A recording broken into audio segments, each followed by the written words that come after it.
સર્વને મારા જય શ્રી કૃષ્ણ. આપ સર્વેનું મારી યુટ્યુબ ચેનલમાં હાર્દિક સ્વાગત છે. આજે આપણે માગશર માસનો શ્રીમદ ભાગવદ્ ગીતાનો પાઠ સાંભળીએ. માગશર માસમાં શ્રીમદ ભાગવદ્ ગીતા જયંતિ આવતી હોય તો આજે આપણે ભાગવદ્ ગીતાનો મહાત્મય સાંભળીશું. મહિનાઓમાં હું માગશર માસ છું. શ્રીમદ ભાગવદ્ ગીતાના 10મા અધ્યાય વિભૂતિ યોગમાં યોગેશ્વર ભગવાન શ્રી કૃષ્ણે માગશર શુદ્ધ 11 એટલે કે વિશ્વ સંહિતાના મુકુટમણિ સમાન ગ્રંથરત્ન ભગવદ્ ગીતાના મંગલ પૂજનનો દિવસ મોક્ષદા એકાદશી તરીકે જાણીતા આ શુભ દિને કુરુક્ષેત્રની યુદ્ધભૂમિમાં પાર્થ અર્જુનને શ્રી કૃષ્ણએ 700 જેટલા શ્લોકોમાં તત્વજ્ઞાન સભર તથા સર્વગ્રાહી ઉપદેશ આપ્યો હતો.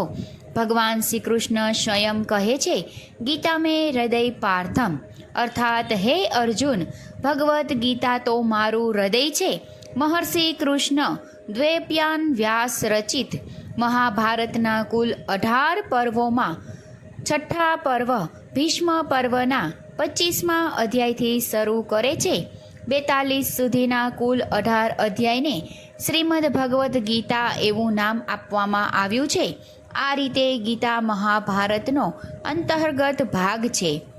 ભગવદ્ ગીતાના પ્રથમ અધ્યાયમાં કુરુક્ષેત્રના સમાંતરગણમાં મળેલા ધૃતરાષ્ટ્રના અને પાંડુના પુત્રની સેનાઓનું વર્ણન અને તેમના યુદ્ધોત્સાહ તથા તત્વ પરનું ચિત્રમય વર્ણન કરી અને ગીતાકારે યુદ્ધના આવેગને જીવંત દર્શાવ્યો છે. આ વાતાવરણમાં અર્જુન પોતાની સામેની શત્રુ સેનામાં યુદ્ધ કરવા માટે સજ્જ થઈ અને ઊભેલા સ્વજનોને જોઈ વિષાદ અનુભવે છે. યુદ્ધ કરવું કે ન કરવું તેવી દ્વિધપૂર્ણ સ્થિતિમાં મુકાયેલ ધર્મ સમૂઢ ચેતા અર્જુન પોતાના સખા ગુરુ અને પથદર્શક ક્ષમા કૃષ્ણને એક નિશ્ચિત જવાબ આપવા માર્ગદર્શન આપવા વિનંતી કરે છે. બીજા અધ્યાયથી વિશ્વગુરુ શ્રી કૃષ્ણ દ્વારા આત્માની અમરતા અને દેહની નિશ્ચયતા, કર્મયોગનું મહત્વ, લોક સંગ્રહ, ભક્તિ માર્ગની શ્રેષ્ઠતા, જ્ઞાન માર્ગ વગેરેનું યથાર્થ જ્ઞાન પ્રાપ્ત કરી અને તે મોહમાંથી મુક્ત થાય છે.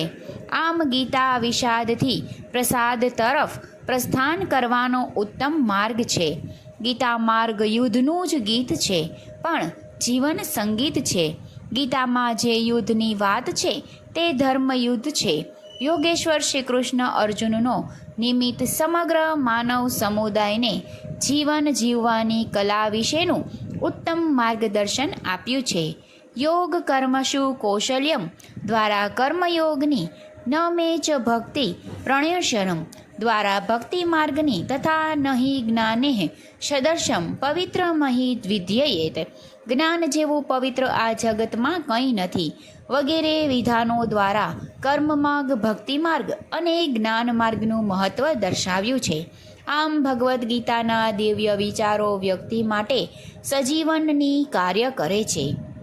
સામાન્ય વ્યક્તિની પણ ભગવદ્ ગીતા પ્રત્યેની આસ્થા કે શ્રદ્ધા એટલી બધી હોય છે કે કેટલાકને ગીતાના મોટા ભાગના શ્લોકો કંઠસ્થ હોય છે, જ્યારે બીજા કેટલાક તેમના 12મા અધ્યાયનું તથા 15મા અધ્યાયનું નિયમિત પઠન કરે છે. આપણા પ્રાચીન વિદ્વાનો કે સંત મહાત્માઓ વિશે જોઈએ તો સંત જ્ઞાનેશ્વર પ્રસિદ્ધ જ્ઞાનેશ્વરી ગીતા લખી તથા લોકમાન્ય તિલક, મહાત્મા ગાંધીજી, શ્રી અરવિંદ ઘોષ, શ્રી રાધાકૃષ્ણ, શ્રી વિનોબા ભાવે વગેરે અનેક જાણીતા જીવનવીરો ભગવદ્ ગીતાને જ પોતાના જીવન દર્શનની આધારશિલા બનાવી છે. ગીતા માત્ર ભારતમાં જ પ્રતિષ્ઠિત નથી, પરંતુ ગ્રીક, લેટિન, અંગ્રેજી, જર્મન વગેરે વિશ્વની અનેક ભાષાઓમાં ગીતા ભાષાંતર થયા છે. ગીતાના કુલ 700 શ્લોકોમાંથી માત્ર એક શ્લોક ધૃતરાષ્ટ્રના મુખે ગવાયો છે. 41 શ્લોકો ધૃતરાષ્ટ્રના સારથી સંજય દ્વારા અને 84 શ્લોકો અર્જુન દ્વારા તથા 574 શ્લોકો ભગવાન શ્રી કૃષ્ણ દ્વારા ગવાયા છે. આથી જ તેને ભગવદ્ ગીતા કહેવાય છે.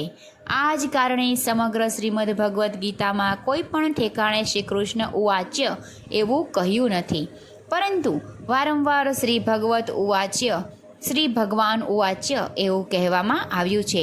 ભગવદ્ ગીતા ભગવાન શ્રી કૃષ્ણના સ્વમુખે ઉદિત થયેલું ચૈતન્યનું અવિરત અખંડ અસંખ્ય સતત નિરંતરિત વહેતું ઝરણું છે. હજારો વર્ષો વીતી ગયા છે અને હજારો વર્ષો વીતી જશે, પરંતુ મહાભારતની મધ્યમાં પ્રકાશતો ભગવદ્ ગીતા નામનો રત્નદીપ સદાએ દેદીપ્યમાન્ય તથા ઝળહળતો રહેશે. ભગવદ્ ગીતાની જયંતીની ઉજવણી સર્વે કરીએ છીએ. સંપૂર્ણ ભારત અને વિશ્વમાં પણ શ્રીમદ ભગવદ્ ગીતાનો મહાત્મ્ય જોયો તો સર્વને મારા જય શ્રી કૃષ્ણ.